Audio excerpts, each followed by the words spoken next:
یا ایھا الذین آمنوا صلوا علیہ وسلموا تسلیما۔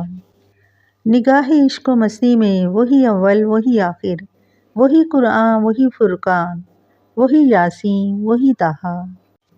ایک مرتبہ نبی کریم صلی اللہ علیہ وآلہ وسلم مسجد نبوی میں جمعۃ المبارک کا خطبہ ارشاد فرما رہے تھے۔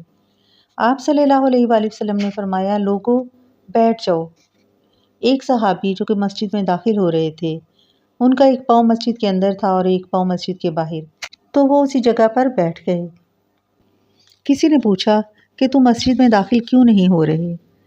تو اس نے کہا، میں نے نبی کریم صلی اللہ علیہ وآلہ وسلم کا حکم سنا تو میں ایک قدم بھی آگے نہیں بڑھا سکتا تھا۔ آخر رسول صلی اللہ علیہ وآلہ وسلم کے فرمانے پر وہ مسجد کے اندر آ کر بیٹھ گئے۔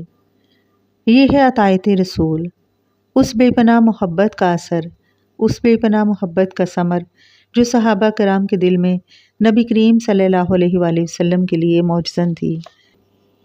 کہ محمد سے وفا تو نے تو ہم تیرے ہیں، یہ جہاں چیز ہے کیا لوح و قلم تیرے ہیں۔ علامہ اقبال نے کیا خوب فرمایا ہے۔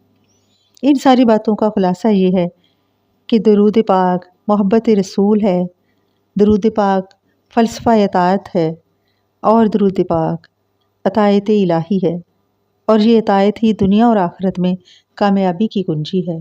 اللہم صلی علی رحمت للعالمین و تاج المرسلین و مراج المومنین، آمین یا رب العالمین۔